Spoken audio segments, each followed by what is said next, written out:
Metropolitana, mi nombre es Diana. Si tienen alguna inquietud pueden tomar fotos, pero sin flash, por favor. Continuamos.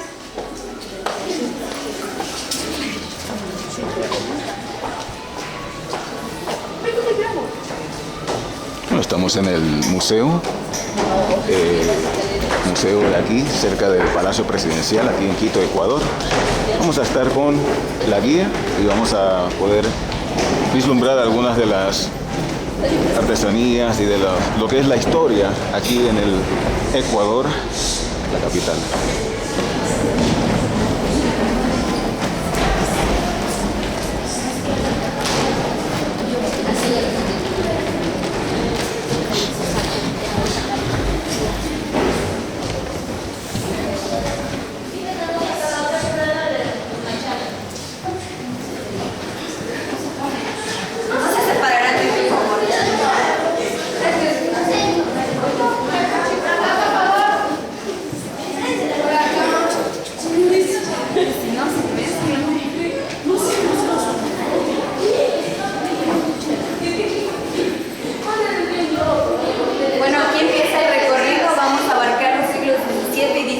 Cuando ya se constituye Ecuador como república, en el año de 1835. Aquí tenemos una imagen de lo que es el continente americano, en donde se va a establecer las reformas borbónicas. Fueron traídas por los reyes borbones, quienes fueron los últimos en gobernar nuestro territorio de la Real Audiencia de Quito. Aquí en ese entonces las reformas borbónicas tenían el objetivo de administrar de mejor manera lo que son las colonias y los territorios. Y se dieron importantes cambios, como son la creación de capitanías y virreinatos. Por ejemplo, ustedes pueden ver aquí Capitanía de Venezuela, la Capitanía de Chile y los virreinatos de Nueva Granada, de Lima, Perú, del Río de la Plata o Argentina y la Real Audiencia de Quito. Continuemos.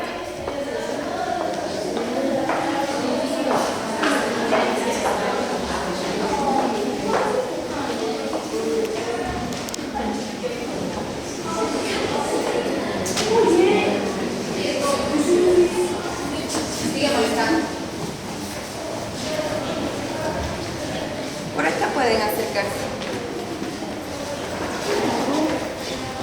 Solo no se vayan a quedar atrás, no se vayan a adelantar. Ahí pueden estar aquí. Bueno, aquí tenemos un diseño de la ciudad de Quito. En ese entonces se la realizaba en forma de tabla de ajedrez, con los cuadrantes que ustedes pueden ver en ella, para distribuir de mejor manera los territorios. En el centro se encuentra la Plaza Mayor o la Plaza Grande, que es la que tenemos aquí afuera. Y de ahí se dan los límites norte, sureste y oeste. Al norte tenemos donde está ese laguito pequeño, eso es la Alameda. Acá al sur, ¿qué tenemos? ¿Esa loma de qué será? Es el Panecillo ese. Solo que no está ahí todavía la Virgen, no se la ponía en ese entonces todavía. Y acá tenemos la iglesia de San Marcos al este. Y al oeste, ¿qué pueden ver ustedes? ¿Qué será? ¿Qué volcán? Son las faldas del volcán Pichincha.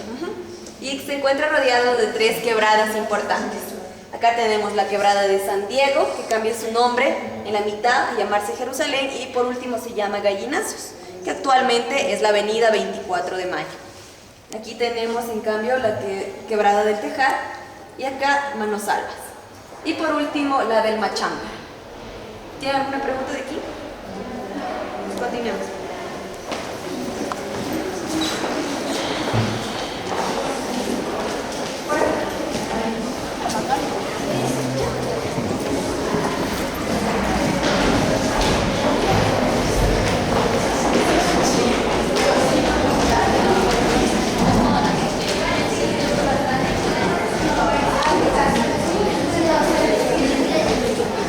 Esta sala se llama Otra forma de ver el mundo.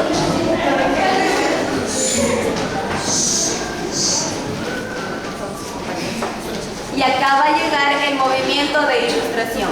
La ilustración quiere decir dejar de lado la religión para dar paso al pensamiento, a la crítica y a la lógica. A nuestro territorio la ilustración llega a través de textos y documentos como los que ustedes ven en las vitrinas. El más importante es este que se encuentra aquí, se llama Instituciones Filosóficas y posee el llamado ex libris. El ex libris es colocar la firma en la parte superior del libro Pueden ver una firma ahí, perteneció al doctor Eugenio Espejo, ahí está su firma. Acá también van a llegar los postulados de la Revolución Francesa: libertad, igualdad y fraternidad. Y en la pared podemos ver lo que se llama la línea del tiempo. Es todo lo que vamos a ir viendo en todo el recorrido, siglos de 17-18, es decir, 1700 a 1804.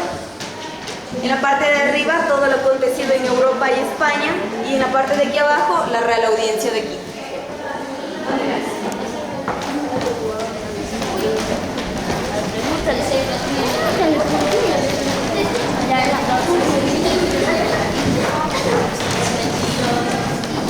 Dale.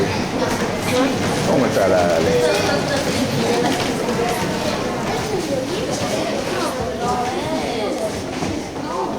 Esta sala se llama Entre la Ciencia y los Saberes, y acá llegan y aparecen las primeras expediciones científicas. Estas fueron realizadas por franceses, españoles y alemanes, que vienen a nuestro territorio a averiguar sobre la flora y la fauna y la mineralogía que existía aquí en Quito. Lo principal de las expediciones científicas es este mapa que tenemos aquí. Se llama Mapa de la Provincia de Quito y sus adyacentes. Fue elaborado por Pedro Vicente Maldonado y publicado luego de su muerte por su amigo Carlos María de la Condamine. Es considerado uno de los mapas más perfectos a nivel mundial.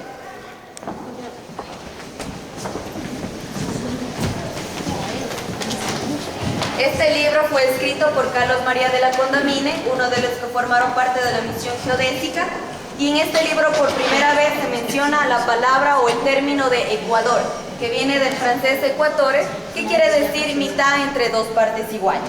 Con esto se quiere decir que Ecuador, en el continente americano, se encuentra en la mitad del hemisferio norte y del hemisferio sur.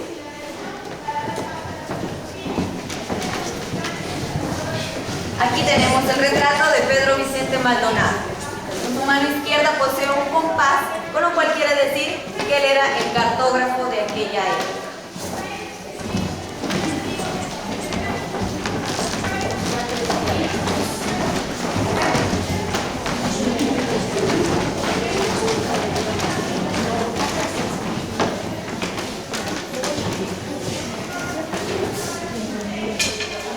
Aquí se está representando la misión geodésica franco-española. Entre los principales representantes tenemos al francés Carlos María de la Condamine, al español Antonio de Ulloa y en la parte de atrás al riobambeño Pedro Vicente Maldonado. Ellos vienen a comprobar la teoría de Isaac Newton. ¿Ustedes saben cuál es la teoría de Isaac Newton? Acerca de la Tierra. Bueno, que la Tierra tiene forma redonda, es ensanchada en la línea ecuatorial y achatada en los polos. Ellos comprueban esa teoría con sus mediciones y los materiales que ustedes ven en las cajitas de madera, y también descubren las plantaciones que están en la foto de atrás. Estas plantaciones pertenecen al oriente de nuestro Ecuador y se llama cascarilla. Y la cascarilla va a servir para extraer una sustancia para erradicar lo que es la peste que azotaba el siglo XVIII en ese entonces, para que la gente no muera de fiebre amarilla o malaria. Tienen la moda, su ropa extraída de Francia, tienen pantalones cortos, medias de seda, sus chalecos son bordados con hilos de oro y plata, y sus zapatos son de una sola hora. Eso quiere decir que no hay izquierda ni derecha, que lo puedes poner como quieras. ¿Correcto?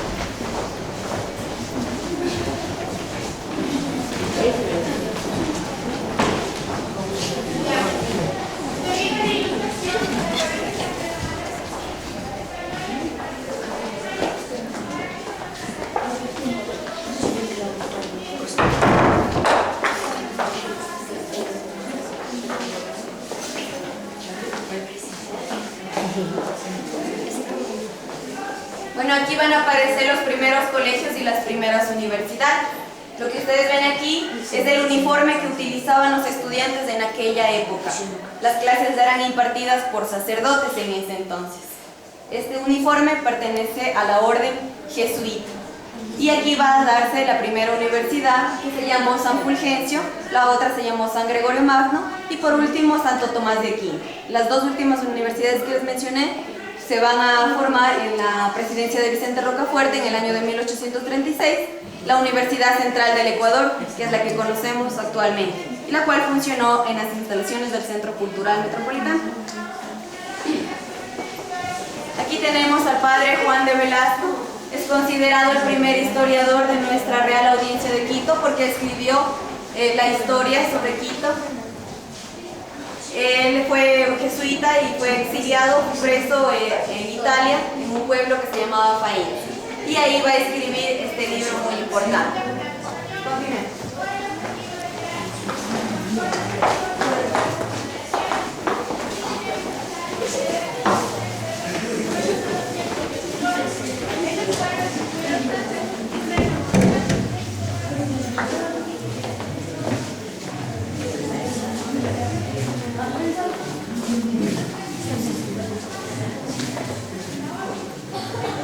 Bueno, aquí tenemos una representación. ¿Qué será? Antes de que diga yo. ¿Qué parece esto?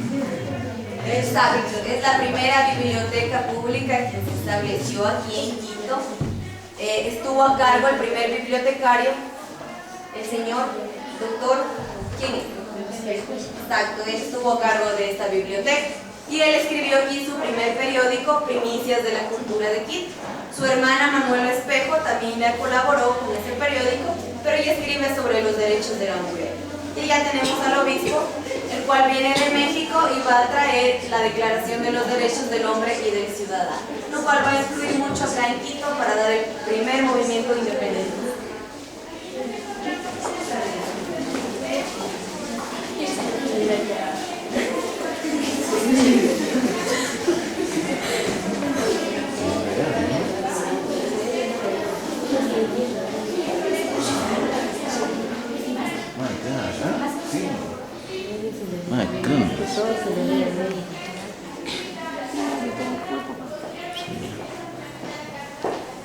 Wow.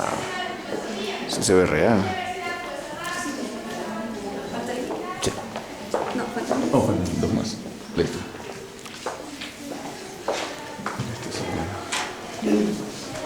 Bueno, aquí se están representando las ideas de libertad de Eugenio Espejo. Él lo hacía colocando banderines rojos como el que ven aquí, en la calle de las Siete Cruces, que es la actual García Moreno que tenemos aquí abajo. Sus ideas eran siempre colocadas en ese color de bandera y eran en contra de la corona española que nos gobernaba en ese entonces. Y como él colocaba estos banderines en las noches, se lo conocía en ese entonces como el dueño de la colonia. Tomen asiento.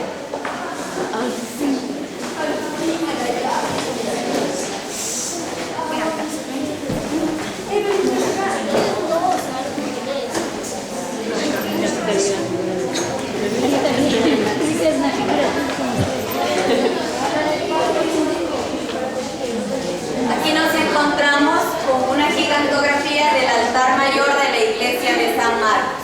Aquí también se van a expresar ideas de libertad. La persona encargada de hacerlo es Juan Pablo Espejo, hermano de Eugenio Espejo y de Manuel Espejo. Él aquí va a dar a conocer mediante sus sermones, mientras daba misa, los derechos del hombre. A continuación vamos a escuchar uno de sus sermones.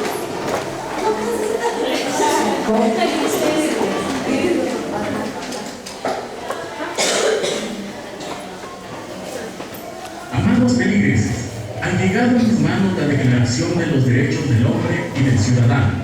En estas cuartillas se recogen los pensamientos que nos llevarán a dejar de ser vasallos, a conocer que las distinciones sociales tienen que fundirse sobre la dignidad común, porque los hombres nacen y permanecen libres e iguales en derechos. Por tanto nos mandarán los nacidos aquí, y eso no es herejía ni cosa de los franceses impíos, como algunos dicen. Algunos se preguntan si habrá religión cuando cambie la situación. Sí, habrá, y más que ahora. Y habrá obispo, sí, pero nacido en Quito y no venido de afuera. ¿Tienen alguna pregunta o solicitud de aquí? ¿Nadie? ¿No? ¿Nada? Defendía los derechos de los humanos. ¿Cómo? ¿Por qué defendía los derechos de los humanos? Porque de eso se trata el movimiento de la Ilustración. Cuando llegó acá la Ilustración, lo primordial era que se hable sobre la libertad del hombre y del ciudadano. Entonces él era la persona encargada en lo que se refiere a la iglesia, de hablar sobre esto, sobre todo a la gente indígena, que son los que se van a levantar en contra de la corona española. Continuemos.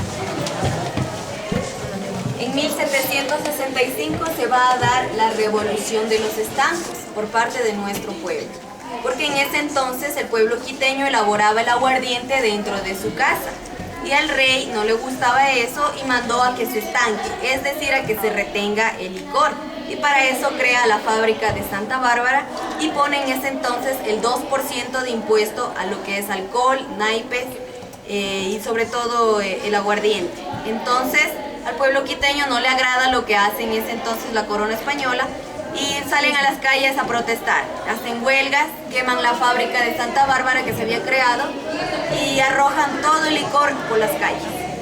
Eso es la revolución de los estancos. Continuemos a la siguiente sala. Por ahí.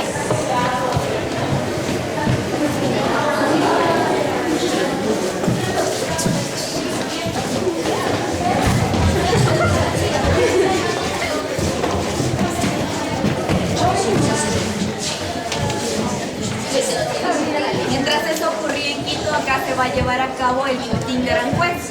Se llama así porque el príncipe quería destituir del trono a su padre, Carlos IV. Entonces su padre le cede el trono a su hijo, pero su hijo no gobierna por mucho tiempo porque son invadidos por Napoleón Bonaparte, tropas francesas. Entonces Napoleón Bonaparte, con todas sus victorias, queda a cargo de todos los reyes españoles y le ofrece a Carlos IV dinero a cambio de la corona. Carlos IV acepta la oferta, toma el dinero y le entrega la corona a Napoleón. Pero Napoleón no se queda con la corona, pues se la cede a su hermano José Bonaparte, y también se llamaba y se lo conocía como Pepe Botellas, porque le gustaba mucho tomar, razón por la cual tampoco gobierna por tiempo largo. Entonces llega todo esto a oídos del pueblo quiteño y van a dar el primer movimiento independentista que vamos a ver a continuación.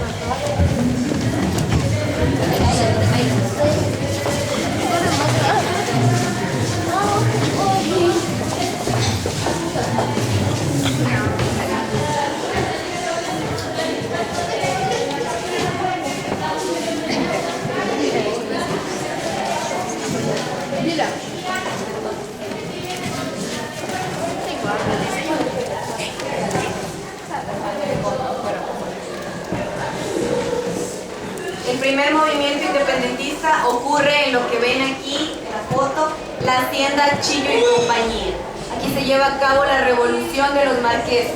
Tenemos al marqués de Selvalegre, Juan Pío Montúfar. Ellos en ese momento están reunidos para llevar a cabo destituir a las autoridades españolas. Lamentablemente en esa reunión se encuentra un espía, y ese espía va a anunciar a las autoridades de lo que piensa hacer el pueblo quiteño. Entonces las autoridades españolas toman medidas en contra de eso y los llevan presos. Los encierran en el santuario de la Merced por 3 meses y luego quedan en libertad, pues los papeles que los hacían culpables fueron extraviados, quedaron perdidos y quedan en libertad. Y a continuación se lleva el segundo movimiento independentista. Ajá.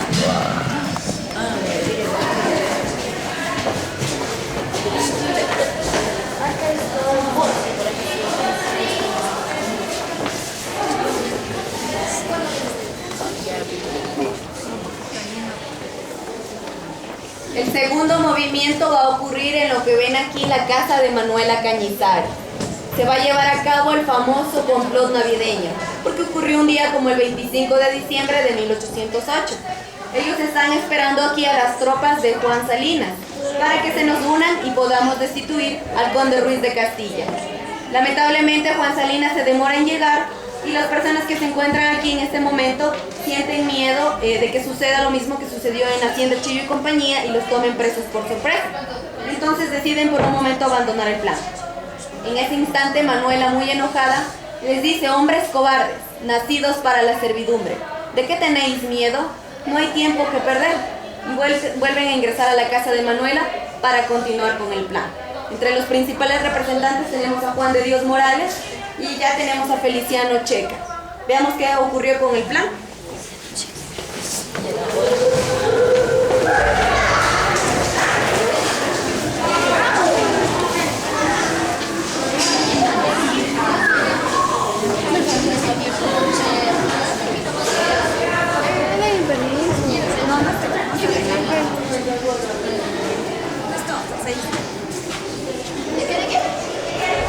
Al siguiente día de la reunión en casa de Manuela, va a llegar Juan Salinas con las tropas. Y entonces se va a proceder a destituir al conde Ruiz de Castilla y ese personaje que está ahí.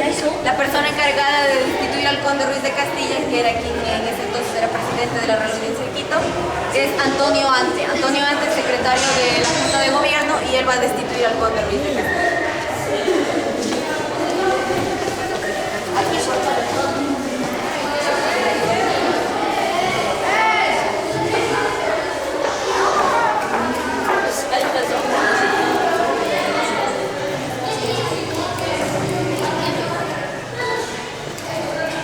Luego de que se organizó la Junta de Gobierno quiteña por primera vez, se firma el acta de constitución, en lo que ven ustedes aquí, la sala capitular de San Agustín. Aquí se había firmado de que no se iba a tomar represalias en contra del gobierno quiteño. Lamentablemente eso no sucedió, se traicionó al pueblo quiteño y los tomaron presos. Y ocurre la masacre del 2 de agosto.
A independizarse Ecuador, siendo este el ejemplo para los demás países que se independizan.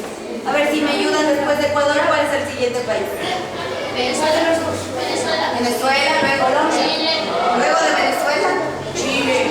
Chile después, Colombia. luego Perú. Luego Paraguay. Luego Argentina.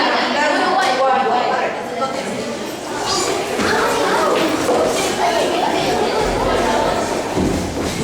Están pibas, ¿no?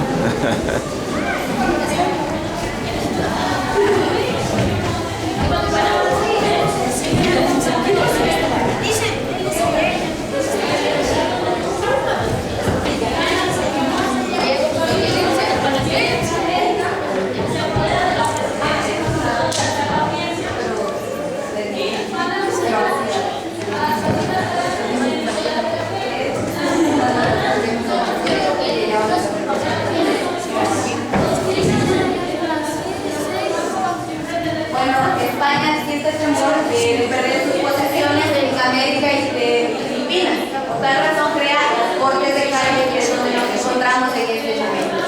Las Cortes de Cádiz estaban representadas por 104 diputados, entre ellos por Guayaquil tenemos a José Joaquín de Olmedo, por Quito a Juan Matías Conde de Puñolostro y por Santa Fe de Bogotá tenemos a José Mejía Lequerica, que es el personaje que ustedes ven. José Mejía Lequerica es un ilustrador quiteño que estuvo en contra de la esclavitud, al igual que fue el cuñado de Eugenio Espejo, pues estuvo casado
niño montubio, una niña mestiza, una niña indígena, un niño afroecuatoriano y una niña quechua perteneciente al oriente. Y en la parte de atrás, ¿qué tendremos? ¿Qué? ¿Pero qué representa? Exacto, las 4 regiones naturales